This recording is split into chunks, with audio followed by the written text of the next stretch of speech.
versus the top 10 contenders for this year. The Bills absolutely stomped the Rams 31 to 10. The Saints 27 to 26 against the Falcons. The Steelers beat the Bengals 23 to 20. 49ers lost to the Bears 10 to 19. EDP's Eagles lost 138 against the Lions 35. No surprising, the Lions haven't won anything in years. The Pats lost to the Dolphins 7 to 20. The Ravens won 24 to 9. The Jaguars won 22. Well, the Jaguars actually lost 22 to 8. Sorry, I can't read my notes here. The Browns won a two-pointer since sexual assault Watson was out. They won 26 to 24 against the Panthers, beating their former quarterback Baker Mayfield. The Colts and the Texans tied at 20. The Giants edged out a 1-point victory over my home state Titans, 21 to 20. The Titans are already in mid-season form right now and playoff form early this year, so that's not good. The Packers lost 7 to 23. The Chiefs won 44 in against the Cardinals with 21 points. The Raiders lost 19 to 24. The Buccaneers beat the Cowboys 19 to 3, which that's good news for almost the entire state of the United States, the entire country basically. Fuck the Cowboys. Anyway, let's talk about some important news that happened during these games. So Dak Prescott got hurt. We don't know any updates on the injury, but it's possibly a tear, I believe, and he could be out multiple games this season, at least to the midpoint, or like even towards the end of the season, which already spells bad news for Dallas. Unless they find up a good, decent backup quarterback, it seems like the Dallas Cowboys are already eliminated from the playoffs this year. Hopefully Dak is okay, and he will be in my thoughts and prayers. Hopefully he gets better. But also, my team, the Pats, Mac Jones is possibly hurt, which is not good. I don't have any news or updates on Mac Jones' current condition, but he will also be in my prayers. I really hope he's not out, but also I really don't expect the Patriots to do really good this year anyway. DeAndre Carter was turning heads this weekend. He had 64 yards for one touchdown. And his story was even crazier. When he was a freshman, he got sick from football practice and threw up, and he was diagnosed with type 1 diabetes. And now he's out here playing in the NFL. So shout out to DeAndre Carter for a good game and having a great story and proving to every child that no matter your credential or no matter what goes on in your life, you have the potential to be whatever you want to be, even if that's playing in professional sports. So shout out to DeAndre Carter. Watson, or as I like to call him, sexual assault Watson, was out, and he is currently suspended right now pending those multiple sexual assaults allegations, which I believe is true against him. Yeah, we're going to move on from that. That's a touchy subject. Prediction for tonight. So tonight, the one game I didn't talk about was the Broncos versus Seahawks game. I think the game will be close, but I do think the Broncos are going to edge out at least by a 7-point victory. So, Broncos by 7, guys. Alright, in college football world, Scott Frost was fired from Nebraska after years of not doing good. Personally, I don't think it was Scott Frost's fault. It's hard to attract recruits to Nebraska, and Nebraska was the shit back in the old days, like back in the 90s. Nebraska was the shit. And I think Scott Frost is a great coach. It isn't really Frost's fault. It's just the fact that they can't really get any recruits. You know what I mean? Like, it's hard. Like, who the fuck wants to go out to Nebraska and play? There's nothing in Nebraska but fucking cornfields. You know what I mean? Also, guys, if you're enjoying the video, please like and subscribe for more content. It really helps me out, and I really would love to produce more videos for you guys if you really enjoy my content. Anyway, let's get back to what's going on with college football.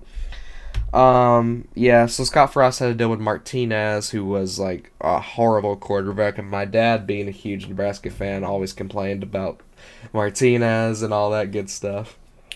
But anyway, let's go on to some other news. So Alabama barely beat Texas. It was a close game. Alabama was trailing for the most part, but they managed to come back and beat Texas, which everyone is saying since they barely beat Texas, they're not going to win the championship this year, which I disagree. Texas is actually a lot better team than most of the teams in college football, especially the SEC. They're right on par with a lot of the SEC teams, which is why I think they'll fit in really good with the SEC. Also, with my home state team, the Tennessee Vols, which I actually went to college there for a little bit and before transferring, Tennessee fans are beyond confident this year. It's their year. You know, they say that every year. Every year is Tennessee's year. After beating Pittsburgh in overtime, Tennessee was ranked 24th and Pittsburgh was ranked 17th. And I believe Tennessee jumped all the way to 15th or 14th in the nation. So they're getting close to that new playoff bracket, which is horrifying. Well, not really, because I know even if they got into the playoffs, they'd probably be eliminated first round anyway. But yet, in my opinion, you know, Tennessee has the potential to do really good this year. I mean, personally, I don't really have any confidence in them. I personally think they're going to do good for the first few games of the season. I think they'll beat Florida because Florida kind of sucks this year anyway. I think they'll beat Florida, and then when it gets to the midpoint, when they start playing the hard SEC teams like Alabama and Georgia and stuff like that, I feel like they'll end up dropping a bit and like dropping below, maybe even being unranked depending on how bad they get beat. But overall, I think they'll have a good season where they're going to go, at least they'll stay above 500, I believe. I don't think they'll go under 500 like they've done in previous years, but, you know, I still think they'll stay above 500, but I don't think they're going to win no championship this year. Texas A&M lost to Appalachian State, which, you know, Appalachian State is the spoiler. You know, they're known for beating a lot of big schools. Like, they beat Tennessee after Tennessee paid them $1 million to come play them. I still make fun of all my UT fans for that. Yeah, so that's college and NFL news. What else is there to talk about? Oh, yeah, let's talk about my predictions for this upcoming season and this year. I'm going to predict the champions and some award winners.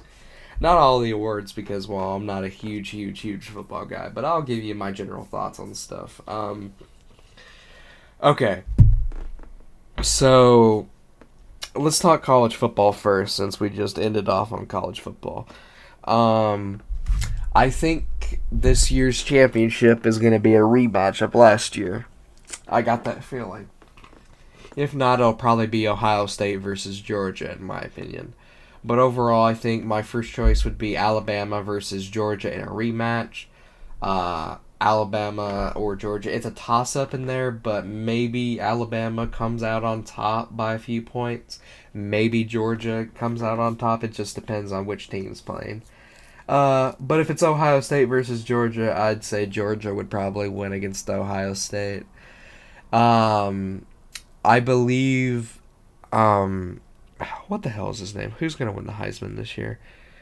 I think Bryce Young could be in the running for the Heisman, or it could be the quarterback for Georgia, or like any of the other quarterbacks from any of the top three teams. So the Heisman's kind of a toss-up this year, but I do predict it'll be a quarterback from the ACC. I think Tennessee will make a bowl game. I think Vanderbilt will lose to Tennessee. I think Kentucky's quarterback is in the running for the Heisman, so I think Kentucky's quarterback could be a Heisman candidate. But let's move on to the NFL. Remember, like and subscribe, guys. Let's talk about the NFL. Okay, here's my prediction. I think Tennessee barely makes the playoffs, and they have to play in the first round. They get a wild card berth.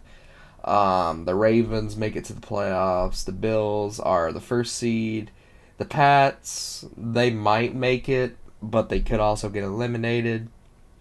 The Buccaneers are the first seed, and so forth. I think the Super Bowl prediction for this year is the Buffalo Bills versus either the Kansas City Chiefs or the Tampa Bay Buccaneers. And I think if they play Tampa Bay, I'd probably give it to Tampa Bay and Tom Brady. And I think if Tom Brady wins the Super Bowl this year, he'll retire and move on to announcing, because I think he wants to win one more Super Bowl.